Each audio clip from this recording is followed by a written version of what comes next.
Explore tropical rainforests across the Americas, and on the branches of the trees, you'll be sure to find countless bromeliads growing as epiphytes. At least 3,500 species of bromeliads are known to science, with many new species continuing to be discovered every year. All bromeliad species except one occur in the Americas.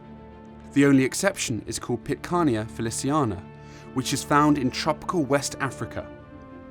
Bromeliads come in all shapes and sizes. The very biggest is Puya raymondii from the Andes, which produces gigantic flower spikes up to 10 meters tall. Bromeliads are often spectacular plants to grow at home. Thousands of species are in culture, and countless more hybrids have been produced by horticulturalists over the last few centuries. Many produce colourful flower structures that occur in amazing shapes and hues. But the foliage of bromeliads can be just as colourful and striking as the flowers, with incredible patterns, stripes, splotches and spots. In many bromeliads, the leaves can be lined with ferocious defensive spines. Believe it or not, you've probably eaten a bromeliad recently. The pineapple. It's cultivated on a massive scale worldwide for its delicious fruit. When the pineapple is in flower, it's easy to see its affinities to other bromeliads. 3 species of bromeliads eat insects. These carnivorous bromeliads are Brocchinia hestioides, Brocchinia reducta, and the epiphytic Catopsis berteroniana. They all work in the same way.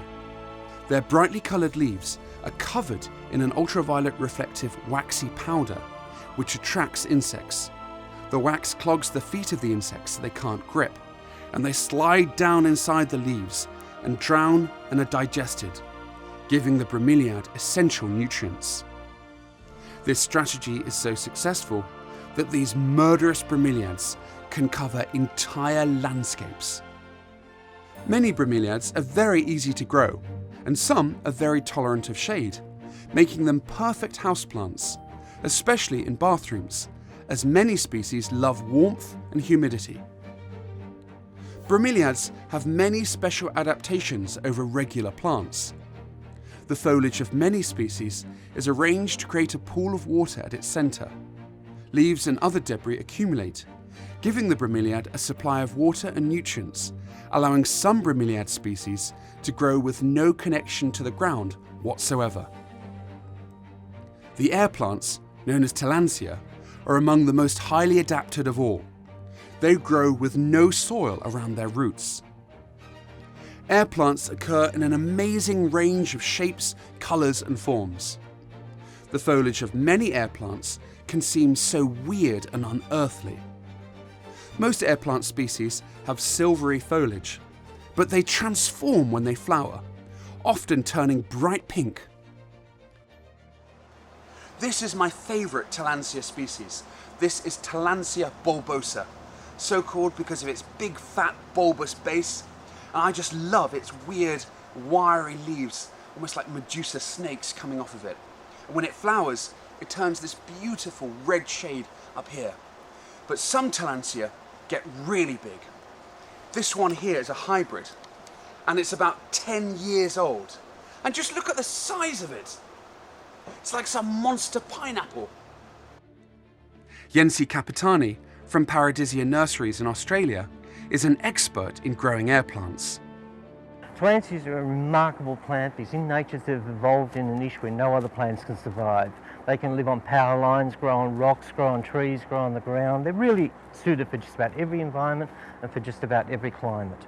They're remarkable but very, very slow growing plants, and they actually do have some pretty stunning and amazing flowers, so they're very rewarding for the collector. This is the most amazing of the air plant family, the Tillandsia ustionioides, or what many people call Spanish moss. It was used as mattress stuffing in the 1800s. This is quite remarkable in that it does not form roots. It's one plant growing on top of another plant. So that is one plant. This is 10 to 20,000 plants. Tillandsias are remarkable plants. They're able to survive on almost anything. We grow a lot of them just in trays. We often attach them to wire like these in long strings and grow them for 3, 4, 5 years before we break them up. Or we glue them onto wooden objects.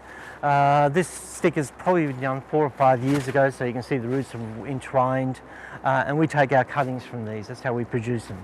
You can also attach tillandsias to any inanimate object, as long as it's not toxic. You can put them onto trees, onto windows, tiles, ceramics, ornaments. All you need is some fixing method, either a plastic coated wire, aluminium, or a non-toxic, non-rusting wire, or glues like we use hot melt glue. You can use gel grip. Any glue that actually does not have a strong smell. If it does, then it will probably also kill the plant. There are 2 ways to produce tillandsias. The way nature does it, by producing flowers and seeds. The seeds are blown in the air and will eventually land on surfaces, which could be almost anything. They'll start to germinate and produce small babies around 6 or 8 months of age. At 12 months of age, they'll be only a few millimetres in size. At 2 years, 3 years, and at 4 years. For this particular species, it becomes mature and already starts to flower. Some, however, can take up to 20 years. So the most reliable way, and the way most collectors do it, is by offsetting. When the plant finishes flower, they produce 1, 2, 3 or 4 offsets.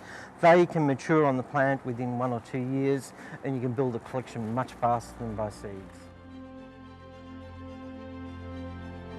During summer months, air plants and many other bromeliads can be grown outdoors in temperate countries, adding a touch of the exotic to your garden.